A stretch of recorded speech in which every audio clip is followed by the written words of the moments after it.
Assalamualaikum warahmatullahi wabarakatuh. Selamat siang, salam sejahtera untuk kita semua. Yang terhormat Bapak Kepala Sekolah yang saat ini diwakili oleh Bapak Wakil Kepala Sekolah Bagian Kesiswaan Bapak Sirajuddin. Kemudian kepada Ibu Desi selaku Wakil Kepala Sekolah Urusan Kesiswaan, dan yang saya hormati Bapak Ibu Guru SMP Negeri 10 Palembang. Puji syukur kita panjatkan kehadirat Allah Subhanahu wa Ta'ala, karena berkat rahmat juala kita dapat berkumpul di kantor SMP Negeri 10 dalam acara seminar aksi nyata modul 1 PP4 Budaya Positif di SMP Negeri 10 Palembang, yang nanti langsung disampaikan oleh Bapak Kemas Arufikar Amin SPD sebagai CGP Angkatan 7 Kota Palembang. Selawat sering salam selalu kita curahkan kepada junjungan Nabi besar kita Muhammad Sallallahu Alaihi Wasallam dan para sahabatnya serta kita sampai akhir zaman. Baiklah, untuk acara ini ada beberapa susunan acara yang akan saya sampaikan. Yang pertama pembukaan, yang kedua sambutan dari Bapak Sirajuddin MPD selaku Wakil Kepala Sekolah Bagian Kurikulum, dan yang ketiga tanya jawab, sesi tanya jawab, dan yang keempat adalah penutup pembacaan doa. Baiklah, kita akan memulai acara ini dengan bersama-sama melafazkan basmalah. Bismillahirrahmanirrahim. Kita masuk ke acara berikutnya, yaitu sambutan dari Bapak Sirajuddin MPD. Kepada Bapak, silakan.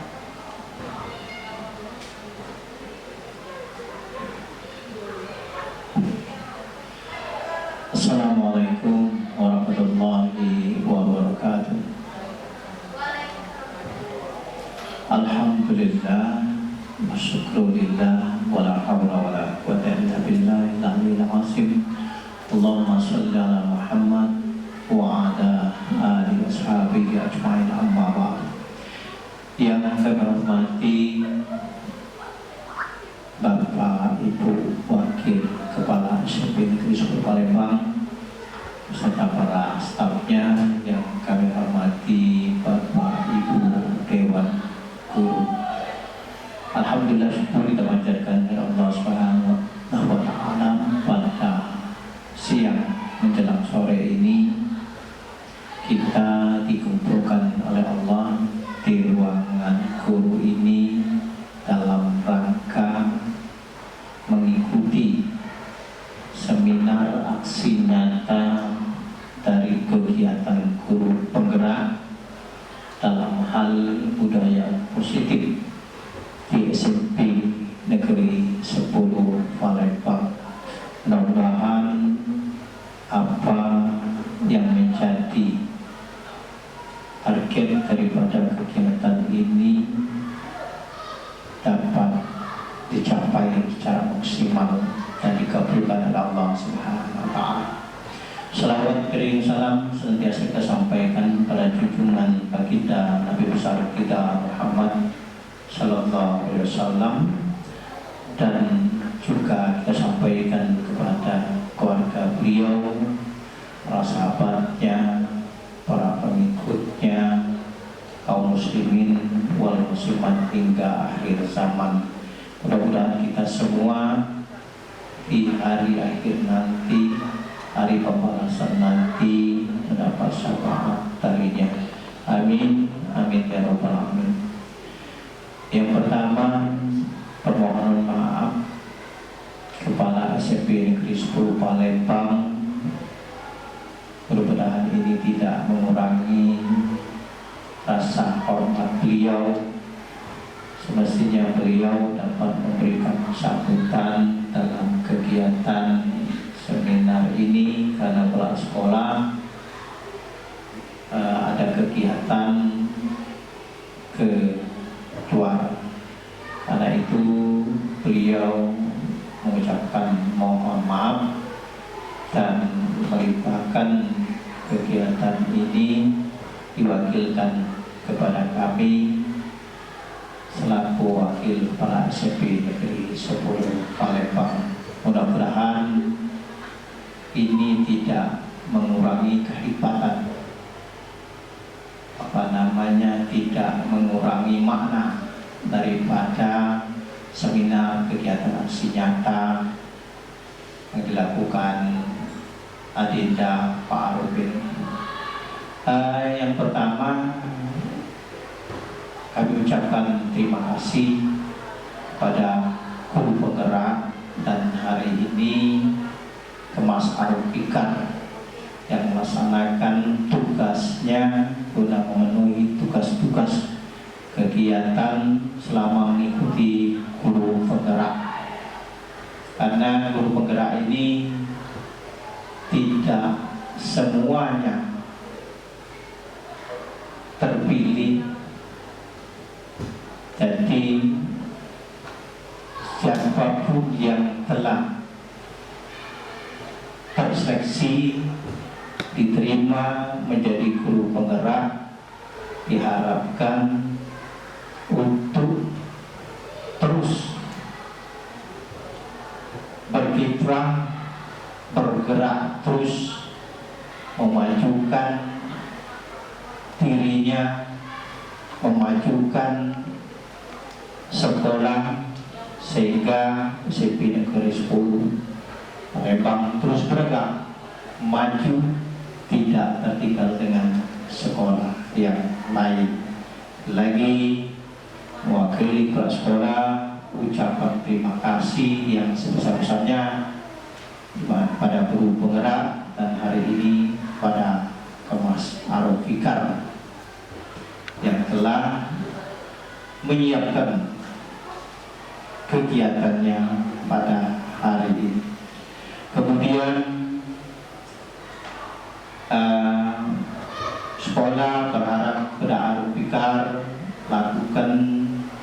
laksanakan, kerjakan yang menjadi tugas dan tanggung jawab sebagai guru penggerak, karena guru penggerak ini adalah salah satu tulang punggung katakanlah suatu pergerakan pembelajaran, suatu pergerakan kemajuan suatu sekolah. Nah, itu sekolah selalu mendukung apapun yang dilakukan dan dilaksanakan oleh guru penggerak. Nah, itu kepada Bapak Ibu Dewan Guru semuanya untuk selalu bersama-sama mendukung daripada saudara-saudara kita ini yang ikut sebagai guru penggerak, memotivasi mereka, memberi dukungan kepada mereka. Salah satunya apabila mereka minta bantuan, kehadiran untuk mengikuti kegiatan mereka, tolong dikabulkan, tolong diikuti. Berhasilnya mereka merupakan keberhasilan dan kebahagiaan kita semua. Kesuksesan mereka merupakan bagian daripada kesuksesan pendidikan di SMP Negeri 10 Palembang. Nah, itu dalam penyajian materi kegiatan budaya positif di SMP Negeri 10 Palembang ini, apa yang menjadi budaya yang positif dilakukan terus ditingkatkan, apa dari budaya yang belum muncul yang perlu ada di SMP Negeri 10 Palembang. Kami berharap kepada guru penggerak untuk menggali itu sehingga budaya-budaya positif, budaya-budaya yang baik bisa kita terapkan di SMP Negeri 10 Palembang ini, sehingga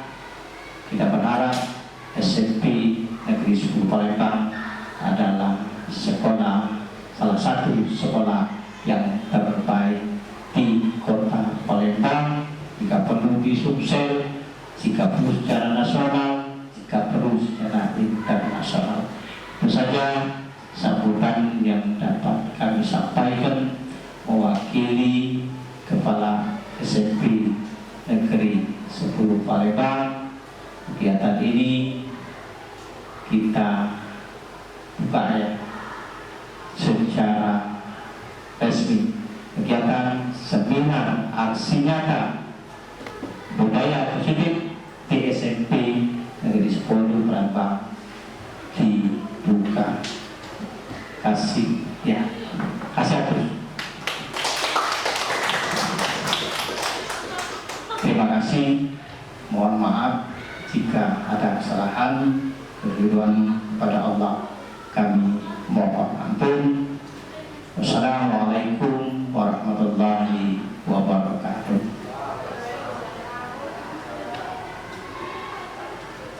Terima kasih kepada Bapak Sirojudin yang telah memberikan sambutannya selaku perwakilan dari Bapak Kepala Sekolah. Oke, berikutnya cara kita yang ketiga yaitu pembacaan ya Pak Arif ya, aksi nyata dari modul 1.4 tentang budaya positif di SMP Negeri 10 Palembang. Oke Bapak Ibu, silakan kita saksikan bersama-sama modulnya.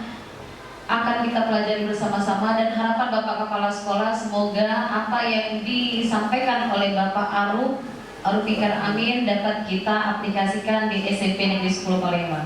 Pada Bapak Aruf Fikar Amin dipersilakan. Terima kasih Bu Nenek. Assalamualaikum warahmatullahi wabarakatuh. Selamat sore, salam sejahtera untuk kita semua. Alhamdulillah wa bihi nasta'inu ala umuri dunya wa ala wadin wa ala alihi washabihi ajma'in. Allahumma shalli ala sayyidina Muhammad wa ala ali sayyidina Muhammad.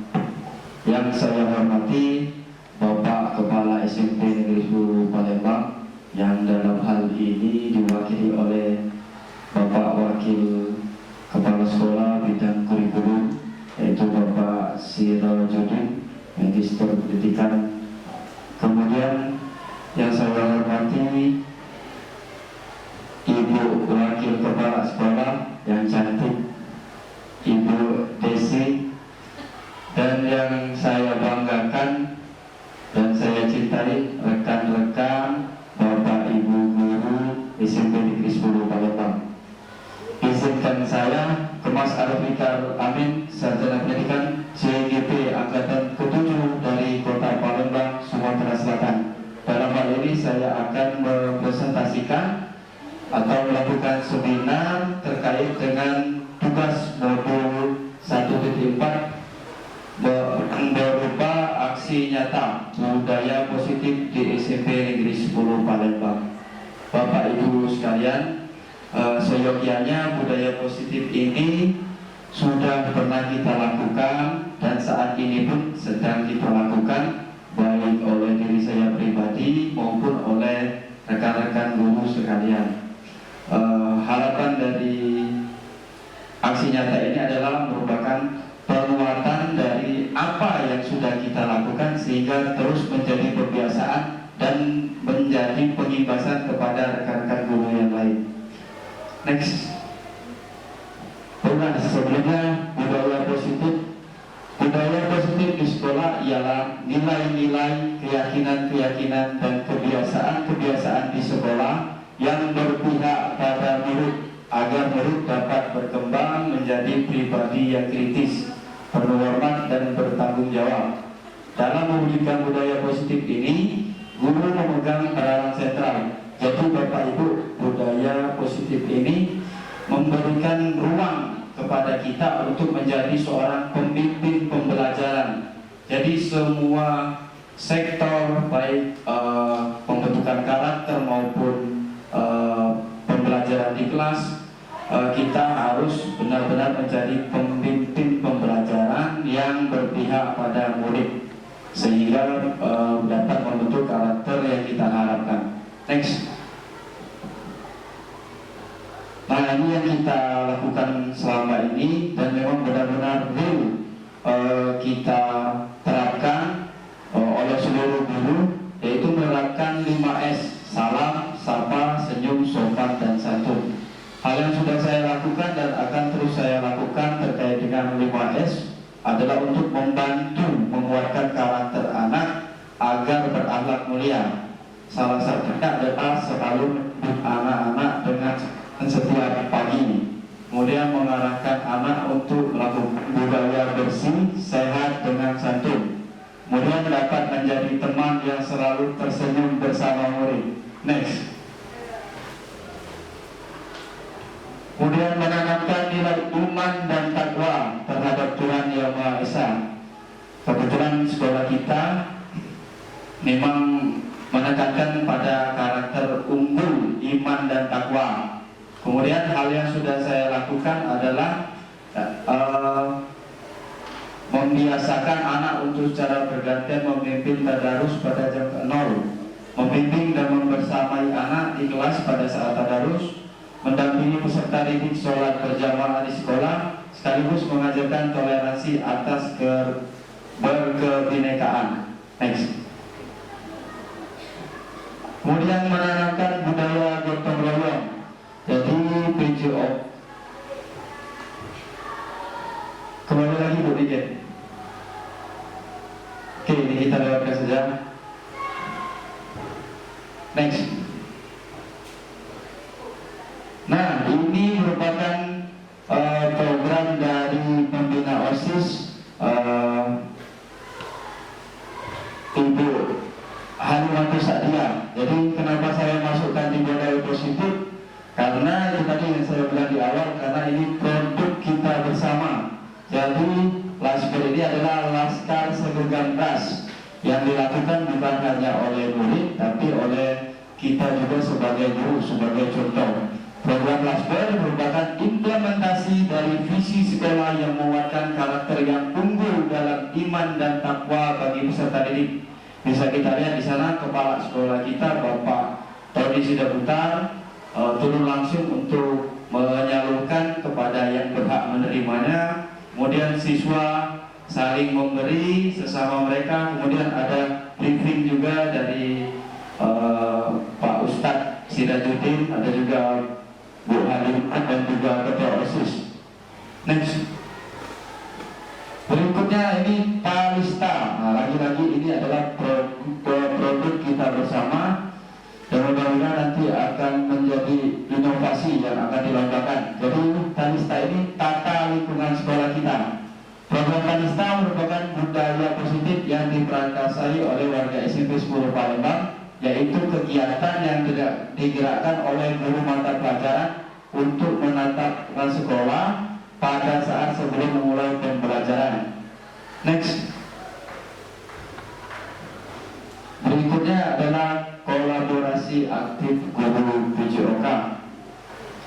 Kolaborasi aktif di sini adalah wujud dari aksi nyata dalam mendukung program Talista, itu membentuk komunitas Talista. Komunitas ini merupakan komunitas kecil yang beranggotakan seluruh guru mapel PJOK untuk menyamakan persepsi dan implementasi dari program Talista untuk menjadi ujung tombak dan contoh bagi rekan guru yang lain dengan koordinasi yang baik dengan penanggung jawab program Talista, yaitu Bapak Rusdamin. Jadi di sini Pak Rusdamin selaku penanggung jawab program Talista ini menerima laporan, juga melakukan evaluasi terkait pelaksanaan program. Jadi guru PJOK ini di SMP 10 termasuk juga laskar kebersihan. Jadi sebelum olahraga, sebelum materi dilakukan, siswa-siswi diajak untuk peduli terhadap lingkungan sekolahnya, melakukan pembersihan dengan memberikan kepada anak untuk memungut sampah, ya paling tidak 10 atau 15 sampah. Next. Berikutnya, salah satu bentuk kolaborasinya adalah pembagian lokasi pelaksanaan program. Di sini kita lihat di pojok kiri, saya sendiri bertanggung jawab untuk membersihkan ruang BK sampai halaman belakang. Kemudian Pak Fajri bertanggung jawab untuk membersihkan membersihkan lapangan olahraga, Pak Aris bertanggung jawab untuk membersihkan halaman depan sekolah, kemudian Pak Dedi bertanggung jawab untuk membersihkan area kantin. Jadi semua area sekolah dibersihkan oleh seluruh siswa yang dipimpin langsung oleh guru PJOK. Nah, pengimbasannya diharapkan seluruh guru dapat melihat apa yang dilakukan oleh guru PJOK sehingga dapat menerapkannya juga di dalam kelasnya saat mengajar. Next. Komunitas yang kedua adalah komunitas Pandawa 5. Nah, kalau kita Indonesia jadi Pandawa 5. Kalau dibuat Power Ranger, kebetulan ada Ranger Pit gitu kan. Jangan tekan ya Bapak Ibu.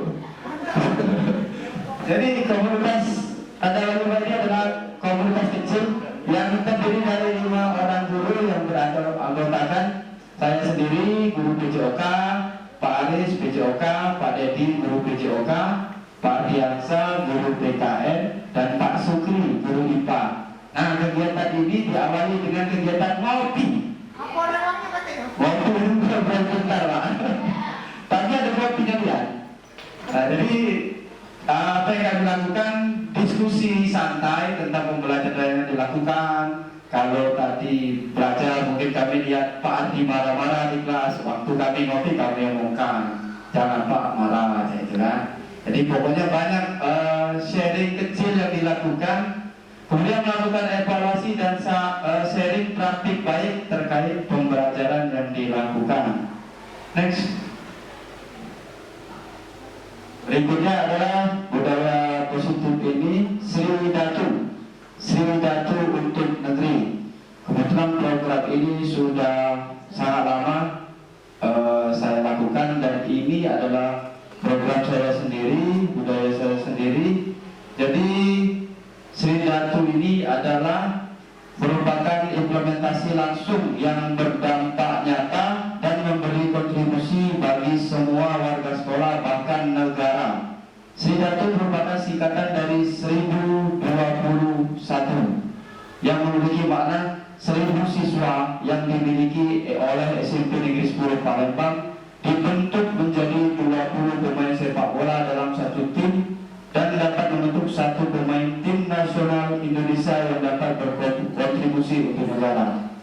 Sriwidatu sendiri mendukung visi sekolah, yaitu memberikan wadah pembinaan minat dan bakat peserta didik melalui kegiatan ekstrakurikuler sepak bola yang berlevel SSB atau klub yang memiliki daya saing yang tinggi. Jadi Bapak Ibu, Sriwidatu ini kenapa saya masukkan di sini, karena dapat diikuti oleh siswa kita baik pada saat dia masih berada di SMP 10 maupun di saat mereka telah menyelesaikan pendidikannya di SMP Negeri 10 Palembang. Dan Sriwidatu ini dapat memberikan kebanggaan bagi kita, karena Sriwidatu ini merupakan produk asli SMP Negeri 10 Palembang, bukan menerima siswa yang sudah jadi. Jadi kelas 7 kita latih, kelas 8 dia berproses, kelas 3 dia berkompetisi dengan level yang tinggi, dan mungkin nanti SMA baru kita akan melihat output dari proses yang kita lakukan. Dan ini merupakan program sekolah karena semuanya adalah siswa kita SMP 10 Palembang. Jadi dari ekstrakurikuler menjadi sebuah klub, dan itu terdaftar di organisasi keolahragaan di kota maupun di provinsi. Next.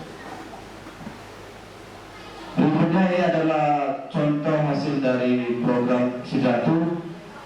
Yang paling kiri itu anak kita kelas 7 yang terbaru. Kemudian yang di bawah sama mereka sedang berproses. Kemarin alhamdulillah mendapatkan jam terbang, kemudian mendapatkan hasil. Kemudian yang paling kanan itu adalah siswa kita setelah menyelesaikan sekolahnya, menyelesaikan pendidikannya di SMP 10, mereka tetap bisa berkumpul menjadi satu tim. Kemudian yang tengah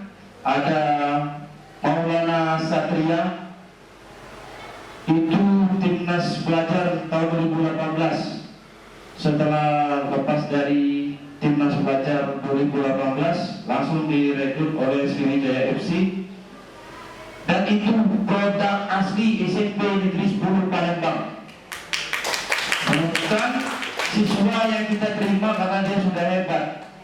Dan saat ini alhamdulillah Maulana Satria menjadi anggota kepolisian melalui jalur prestasi atlet melalui program Timnas Pelajar.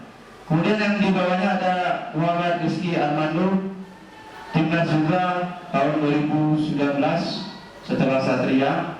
Kemudian saat ini ada di Elite Pro Academy Persija Jakarta usia 19. Kemarin terakhir main di Liga 3. Next.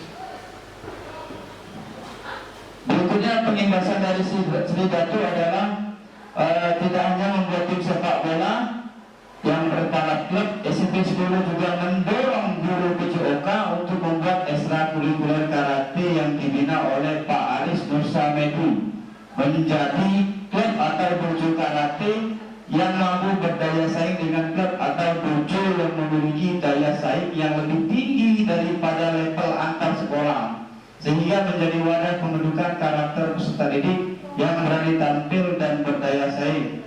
Jadi karate kita bukan hanya eskul, tapi sudah berbentuk dojo, jadi bisa ikut kejuaraan antar klub. Next. Kemudian kita masuk ke perubahan paradigma belajar. Nilai-nilai seperti keadilan, rasa hormat, kejujuran menjadi bagian pembelajaran sehari-hari baik di dalam maupun di luar kelas. Disiplin maupun pengelolaan kelas hendaknya menjadi fokus dalam memecahkan masalah dibanding hadiah dan hukuman. Pendidikan karakter bukan hanya sekedar mengajarkan mana yang benar dan mana yang salah kepada anak. Namun lebih dari itu, pendidikan karakter menanamkan kebiasaan atau habituation tentang yang baik sehingga peserta didik paham, mampu merasakan dan mau melakukan yang baik.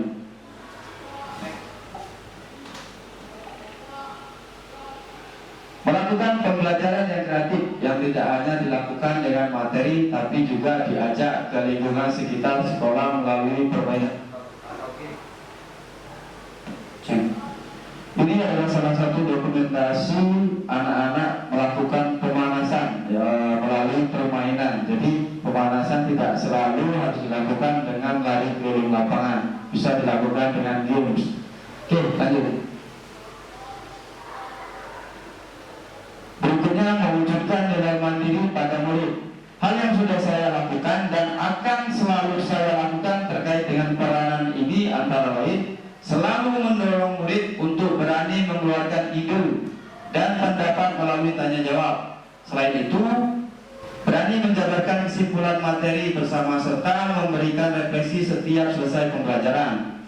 Kemudian memberikan kesempatan kepada murid untuk bergantian menjadi pemimpin dalam kelompok dan dalam memaparkan tugas kelompok. Kemudian memberikan kesempatan kepada murid secara bergantian memimpin salam awal dan salam akhir pembelajaran. Next.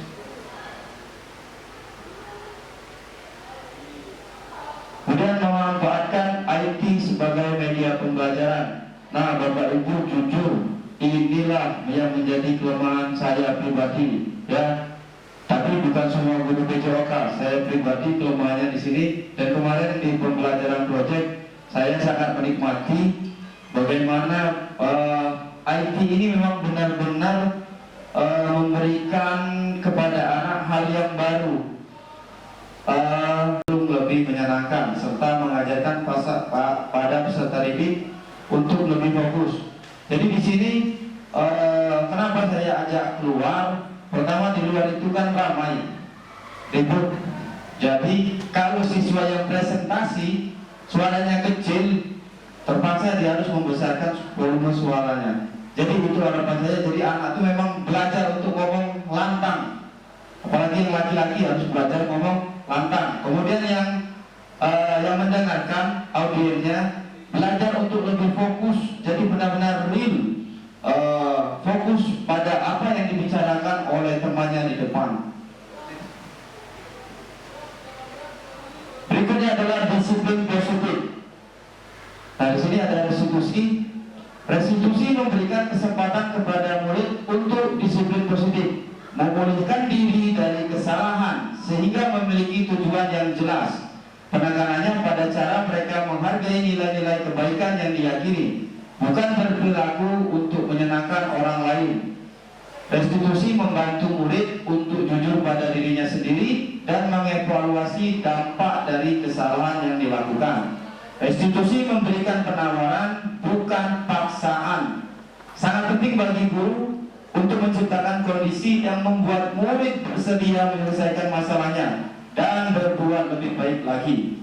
Guru dapat menggunakan kalimat seperti semua orang pasti pernah berbuat salah, bukan malah menyudutkan dengan memperjelas kesalahannya. Juga motivasi perilaku manusia. Satu, untuk menghindari ketidaknyamanan atau hukuman. Dua, mendapatkan imbalan atau penghargaan dari orang lain. Tiga, untuk menjadi orang yang mereka inginkan dan menghargai diri sendiri dengan nilai-nilai yang mereka percaya. Lanjut. Oke, yang pertama untuk menghindari ketidaknyamanan atau hukuman. Ini adalah tingkat terendah dari motivasi perilaku manusia. Biasanya orang yang motivasi perilakunya untuk menghindari hukuman atau ketidaknyamanan akan bertanya, apa yang akan terjadi apabila saya tidak melakukannya? Sebenarnya mereka sedang menghindari permasalahan yang mungkin muncul dan berpengaruh pada mereka secara fisik, psikologis maupun tidak terpenuhinya kebutuhan mereka. Bila mereka tidak melakukan tindakan tersebut, motivasi ini bersifat eksternal. Lanjut. Kemudian untuk mendapatkan imbalan atau penghargaan dari orang lain. Satu tingkat di atas motivasi yang pertama. Di sini orang berperilaku untuk mendapatkan imbalan atau penghargaan dari orang lain. Orang dengan motivasi ini akan bertanya, apa yang akan saya dapatkan apabila saya melakukannya? Mereka melakukan sebuah tindakan untuk mendapatkan pujian dari orang lain yang menurut mereka penting dan mereka letakkan dalam dunia berkualitas mereka. Mereka juga melakukan sesuatu untuk mendapatkan hadiah, pengakuan atau imbalan. Motivasi ini juga bersifat eksternal. Berikutnya adalah untuk menjadi orang yang mereka inginkan dan menghargai diri sendiri dengan nilai-nilai yang mereka percayai. Orang dengan motivasi ini akan bertanya, akan menjadi orang yang seperti apa saya jika melakukannya? Mereka melakukan sesuatu karena nilai-nilai yang mereka yakini dan hargai, dan mereka melakukannya karena mereka ingin menjadi orang yang melakukan nilai-nilai yang mereka yakini tersebut. Ini adalah motivasi yang akan membuat seseorang memiliki disiplin positif, karena motivasi berperilakunya bersifat internal bukan eksternal. Jadi dari tiga perilaku motivasi manusia tersebut, menurut saya inilah yang paling baik, karena ini bersifat internal dan memang berasal dari diri manusia itu sendiri, bukan tanpa paksaan, dan mereka benar-benar real melakukan segala sesuatu berdasarkan dengan keyakinan yang mereka yakini. Next. Berikutnya kita sampai kepada 5 kebutuhan dasar manusia. Seluruh tindakan manusia memiliki tujuan tertentu.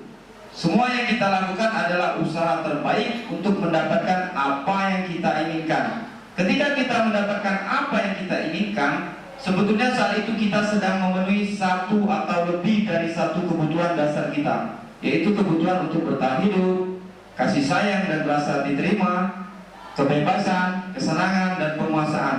Ketika seorang murid melakukan suatu perbuatan yang bertentangan dengan nilai-nilai kebajikan atau melanggar peraturan, hal itu sebenarnya dikarenakan mereka gagal memenuhi kebutuhan dasar mereka. Next. Yang pertama, kebutuhan bertahan hidup adalah kebutuhan yang bersifat fisiologis untuk bertahan hidup, misalnya kesehatan, rumah, dan makanan. Kebutuhan biologis sebagai bagian dari proses reproduksi, termasuk kebutuhan untuk tetap bertahan hidup. Komponen psikologis pada kebutuhan ini meliputi kebutuhan akan perasaan aman. Yang kedua, kasih sayang dan rasa diterima. Kebutuhan ini dan 3 kebutuhan berikutnya adalah kebutuhan psikologis. Kebutuhan untuk disayangi dan diterima meliputi kebutuhan akan hubungan dan koneksi sosial, kebutuhan untuk memberikan dan menerima kasih sayang, dan kebutuhan untuk merasa menjadi bagian dari suatu kelompok. Kebutuhan ini juga meliputi keinginan untuk tetap terhubung dengan orang lain seperti teman, keluarga, pasangan hidup, teman kerja, binatang peliharaan, dan kelompok di mana kita tergabung. Anak-anak yang memiliki kebutuhan dasar kasih sayang dan rasa diterima yang tinggi biasanya ingin disukai dan diterima oleh lingkungannya. Mereka juga akrab dengan orang tuanya. Biasanya mereka belajar karena suka pada gurunya. Bagi mereka teman sebaya sangatlah penting. Mereka juga biasanya suka bekerja dalam kelompok. Jadi Bapak Ibu, ini kebutuhan ini sangat penting kita harus ketahui, karena inilah yang menjadi dasar kita dalam melakukan bimbingan dan dalam pembelajaran. Oke, next. Kemudian penguasaan kebutuhan atau pengakuan atas kemampuan, intinya adalah aktualisasi diri. Kebutuhan ini berhubungan dengan kekuatan untuk mencapai sesuatu, menjadi kompetensi yang terampil, diakui atas prestasi dan keterampilan kita, didengarkan dan memiliki rasa perbedaan, bisa membuat pencapaian kompeten, diakui dan dihormati. Ini merupakan self-esteem dan keinginan untuk meninggalkan pengaruh. Anak-anak yang memiliki kebutuhan dasar akan penguasaan yang tinggi biasanya selalu ingin menjadi pemimpin. Mereka juga suka mengamati sebelum mencoba hal baru dan merasa kecewa bila melakukan kesalahan. Mereka juga biasanya rapi dan sistematik dan selalu ingin mencapai yang terbaik. Anak-anak ini yang biasanya punya kebutuhan kayak ini biasanya yang perfeksionis. Kemudian yang keempat adalah kebebasan. Kebutuhan untuk bebas adalah kebutuhan akan kemandirian, otonomi, memiliki pilihan, dan mampu mengendalikan arah hidup seseorang. Anak-anak dengan kebutuhan kebebasan yang tinggi menginginkan pilihan. Mereka perlu banyak bergerak, suka mencoba-coba, tidak terlalu terpengaruh orang lain, dan senang mencoba hal baru dan menarik. Next. Kebutuhan yang terakhir adalah kesenangan. Kebutuhan untuk merasa senang. Kebutuhan akan kesenangan adalah kebutuhan untuk mencari kesenangan, bermain dan tertawa. Bayangkan hidup tanpa kenikmatan apapun, betapa menyedihkannya. Biasa menghubungkan kebutuhan anak akan kesenangan dengan belajar. Semua hewan dengan tingkat intelijensi tinggi seperti anjing, lumba-lumba, primata dan lain-lain, saat mereka bermain, mereka mempelajari keterampilan hidup yang penting. Manusia tidak berbeda. Anak-anak dengan kebutuhan dasar kesenangan yang tinggi biasanya ingin menikmati apa yang dilakukan. Mereka juga bisa berkonsentrasi tinggi saat mengerjakan hal yang disenangi. Mereka suka permainan dan suka koleksi barang, suka bergurau, suka melucu, dan juga menggemaskan. Bahkan saat mereka bertingkah laku buruk, mereka masih terlihat lucu. Berikutnya 5 posisi kontrol. Setelah kita mengetahui 5 kebutuhan dasar murid, kita dapat memposisikan diri kita dengan 5 posisi kontrol. Yang pertama adalah guru sebagai penghukum. Penghukum bisa menggunakan hukuman fisik maupun hukuman verbal. Yang biasanya dilakukan penghukum biasanya menghadap, menunjuk-nunjuk, menyakiti, atau menyindir. Dampak pada murid dari seorang penghukum adalah perilaku kontrol negatif, seperti murid mengulangi kesalahan berulang kali lalu perilaku menjadi agresif. Kemudian yang kedua, pembuat merasa bersalah. Pada posisi ini biasanya guru akan bersuara lebih lembut. Yang biasanya dilakukan pembuat merasa bersalah biasanya berceramah, menunjukkan kekecewaan mendalam. Dampak pada murid dari seorang pembuat merasa bersalah adalah murid akan merasa rendah diri, merasa gagal, dan tidak berharga. Kemudian posisi sebagai teman. Guru pada posisi sebagai teman tidak akan menyakiti murid, namun selalu berupaya mengontrol murid melalui pendekatan persuasi.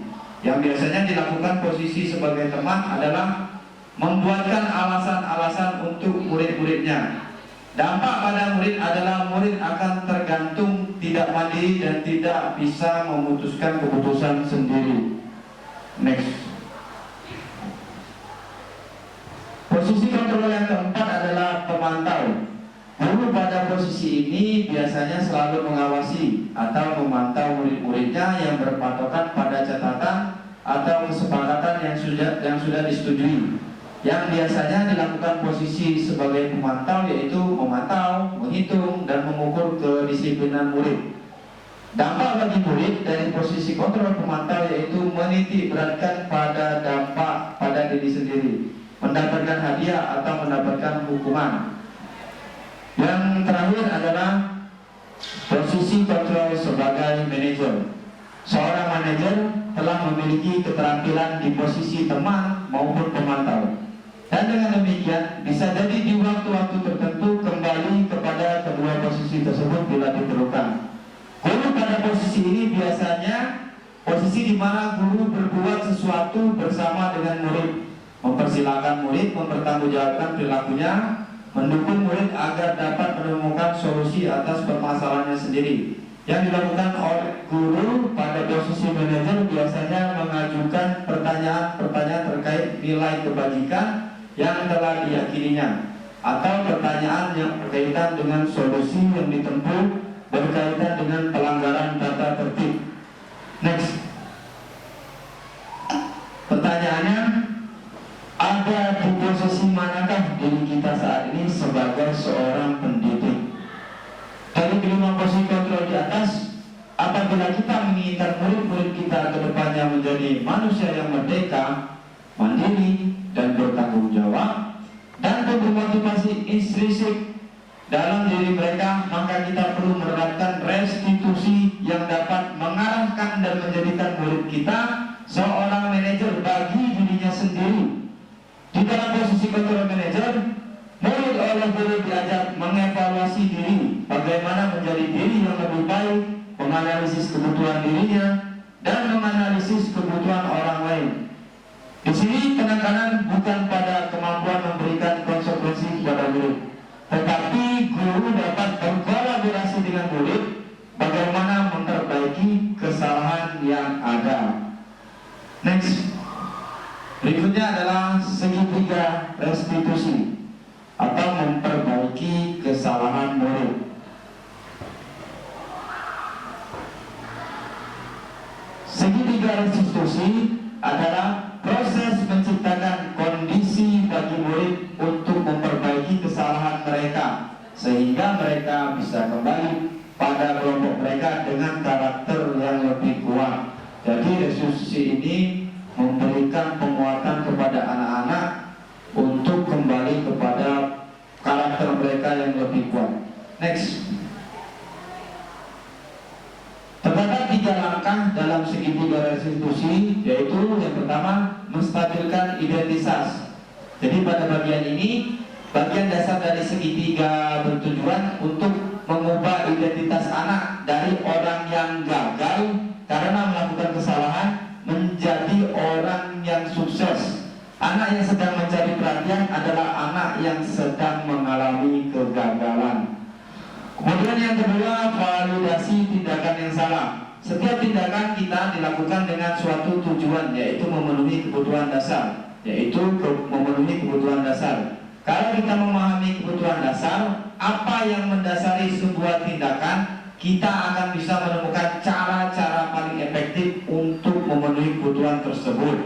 Menurut teori kontrol, semua tindakan manusia baik atau buruk pasti memiliki maksud dan tujuan tertentu. Seorang guru yang memahami teori kontrol pasti akan mengubah pandangannya dari teori stimulus respon ke cara berpikir proaktif yang mengenali tujuan dari setiap tindakan. Kemudian yang ketiga, menanyakan keyakinan. Teori kontrol menyatakan bahwa kita pada dasarnya termotivasi secara internal ketika ide kita sukses telah tercapai atau ada di langkah 1, dan tingkah laku yang salah telah divalidasi menjadi langkah 2, maka anak akan siap untuk dihubungkan dengan nilai-nilai yang dia percaya dan berpindah menjadi orang yang dia inginkan. Next. Berikutnya adalah keyakinan kelas. Nah, Bapak Ibu, dalam restitusi kita harus tahu keyakinan apa yang sudah kita buat dan keyakinan apa yang diyakini oleh anak tersebut. Salah satu langkah untuk menimbulkan kembali disiplin positif tersebut adalah dengan membuat keyakinan kelas pada pembelajaran tatap muka yang mulai berlangsung. Keyakinan kelas dipilih karena setiap tindakan atau perilaku yang kita lakukan di dalam kelas dapat menentukan terciptanya sebuah lingkungan positif. Perilaku warga kelas tersebut menjadi sebuah kebiasaan yang akhirnya membentuk sebuah budaya positif. Untuk itulah diperlukan penciptaan keyakinan-keyakinan dasar bersama di antara warga kelas. Pelaksanaan aksi nyata pertama dilakukan di kelas 75. Langkah-langkah pelaksanaan adalah sebagai berikut. Guru mensosialisasikan mengenai konsep keyakinan kelas kepada murid. Murid bercurah pendapat tentang apa saja peraturan yang diinginkan dan kelas impian mereka. Yang ketiga, guru meminta murid menulis satu suasana kelas impian mereka pada kertas yang telah dibagikan guru. Yang keempat, guru secara bergantian menempelkan daftar curah pendapat mereka pada papan tulis. Yang kelima, guru dan murid bersama-sama meninjau curah pendapat yang telah ditulis, lalu mengelompokkan menjadi nilai-nilai kebajikan yang menjadi inti dari peraturan tersebut. Yang keenam, guru dan murid bersama-sama meninjau kembali keyakinan kelas yang telah terbentuk, lalu menyalinnya pada kertas karton dan ditandatangani oleh seluruh anggota kelas dan guru. Yang terakhir, keyakinan kelas selanjutnya adalah ditempelkan di dinding kelas. Next. Ini adalah dokumentasi pembuatan keyakinan kelas atau kesepakatan kelas yang diwakili oleh 5 orang di kelas 75. Lanjut. Hukuman, konsekuensi, dan restitusi. Dalam menjalankan peraturan ataupun keyakinan kelas, bila mana ada suatu pelanggaran, tentunya sesuatu harus terjadi. Untuk itu kita perlu meninjau ulang tindakan penegakan peraturan atau keyakinan kita selama ini. Tindakan terhadap suatu pelanggaran pada umumnya berbentuk hukuman atau konsekuensi. Restitusi juga merupakan proses kolaboratif yang mengajarkan murid untuk mencari solusi untuk masalah mereka dan membantu murid berpikir tentang orang seperti apa yang mereka inginkan dan bagaimana mereka harus memperlakukan orang lain. Sebelum kita membahas lebih mendalam tentang penerapan restitusi, kita perlu bertanya terlebih dahulu, adakah perbedaan antara hukuman dan konsekuensi? Bila sama, di mana persamaannya? Bila berbeda, bagaimana perbedaannya? Lanjut.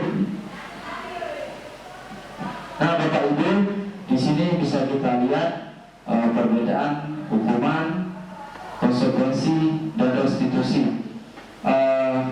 Kita bisa lihat di sana hukuman ternyata lebih banyak identitas gagalnya dibanding dengan konsekuensi dan restitusi. Salah satunya hukuman sesuatu yang menyakitkan harus terjadi, sedangkan konsekuensi sesuatu harus terjadi. Dan restitusi merupakan pilihan. Di sini hukuman membuat murid menjadi tidak nyaman, konsekuensi tidak nyaman untuk murid, untuk jangka waktu pendek, sedangkan restitusi menguatkan murid dalam waktu yang panjang, karena restitusi bersifat intrinsik dari dalam diri siswa. Lanjut. Ini sama identitas gagal dan identitas sukses dari hukuman, konsekuensi, dan restitusi. Salah satunya saya ambil contoh hukuman perilaku pasif dan agresif meningkat. Konsekuensi penguatan hanya bertahan dalam jangka waktu yang pendek, sedangkan restitusi masalah terpecahkan. Next. Kemudian ini Bapak Ibu ada skenario kasus satu, siswa terlambat ke sekolah. Bisa kita lihat di sini cara melakukan restitusi.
Skenario kedua atau kasus yang kedua, siswa mengukir rambut di kepalanya, membuat petir-petir.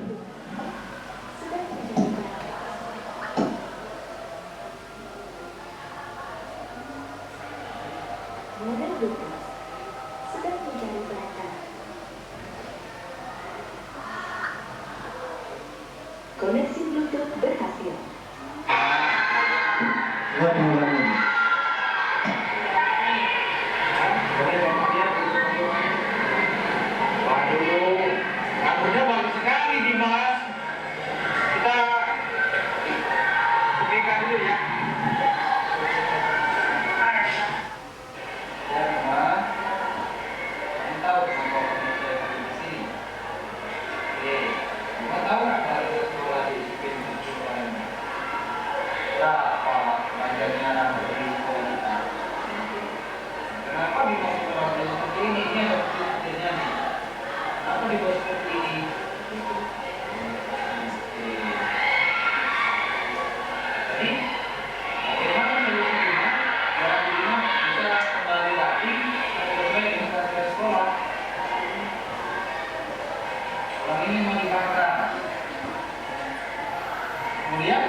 berikutnya adalah tanggapan peserta didik setelah mengalami restitusi yang dilakukan oleh guru.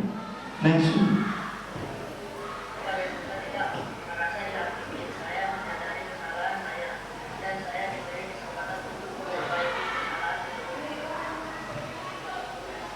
Next. Saya sebagai siswa tidak merasa dihakimi dan saya diberikan kesempatan untuk memperbaiki kesalahan saya. Next.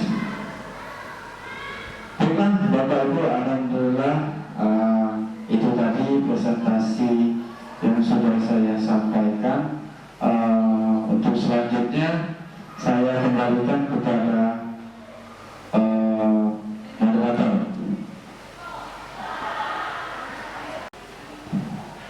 Terima kasih kepada Bapak Arifika Amin yang telah memaparkan modul aksi nyatanya di CGP Angkatan 7 ini.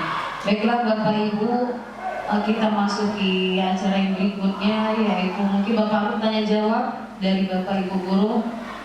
Untuk berapa pertanyaan Pak Arif?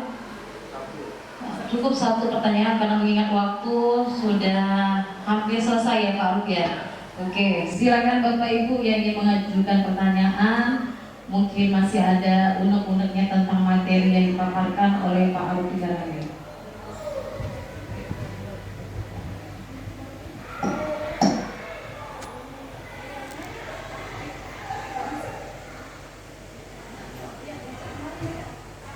Kalau ada yang kurang jelas ya bertanya.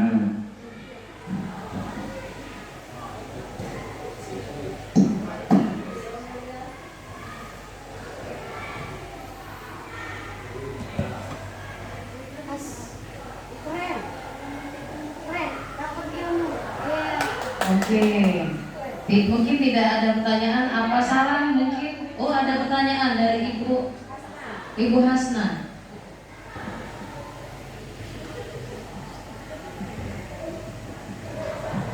Oke, baik. Assalamualaikum warahmatullahi wabarakatuh. Terima kasih pada moderator telah memberikan kesempatan untuk bertanya.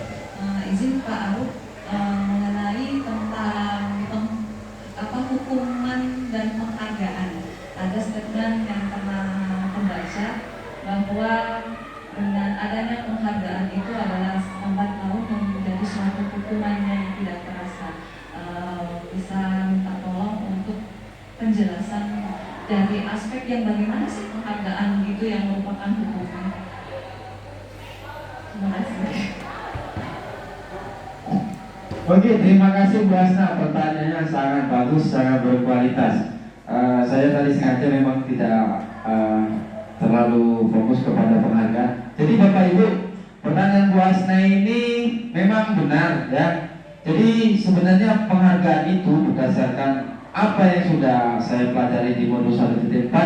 Sebenarnya penghargaan itu merupakan suatu hukuman, tapi hukuman yang tidak kita sadari. Kenapa? Seseorang yang mendapatkan penghargaan untuk melakukan aktivitas atau kegiatan selanjutnya, dia akan selalu mengharapkan imbalan. Nah, dan itu menjadi dorongan tersendiri untuk si anak tersebut. Apabila tidak ada imbalan, tidak ada penghargaan, mereka tidak mau melakukannya. Jadi kita sebagai guru harus benar-benar berhati-hati terhadap pemberian penghargaan. Seperti misalnya anak-anak tolong sebelum kita baca kelasnya dibersihkan. Nanti siapa yang membersihkan kelas ini, ibu kasih nilai misalnya, atau ibu kasih apa kayak gitu. Nah, pada saat kita tidak memberi nilai atau memberikan sesuatu kepada dia, dia malas. Atau pada saat ada kita saja dia melakukan hal tersebut. Pada saat kita tidak ada, dia tidak melakukan pembersihan kelas, karena apa yang dilakukannya mengharapkan penghargaan atau imbalan. Demikian Bu Hasna. Bagaimana kepada Bu Hasna, apakah sudah jelas? Apa masih bisa diberi tambahan jawaban dari pertanyaan Bu Hasna, Bapak Ibu? Sudah cukup. Oke, Pak Aruf sudah cukup. Jadi kalau anak SMP ini Bapak Aruf ya harus memberikan imbalan Pak Aruf ya. Dan aksi nyatanya bentuk nilai ya benar-benar nilai. Oke, itu saja. Apa ada lagi pertanyaan dari Bapak Ibu? Apakah sudah cukup? Oke, kalau sudah cukup, kita di penghujung acara yaitu penutup yang akan kita tutup acara ini dengan pembacaan doa yang akan dibacakan oleh Bapak Sukri SPD. Kepada Bapak dipersilakan.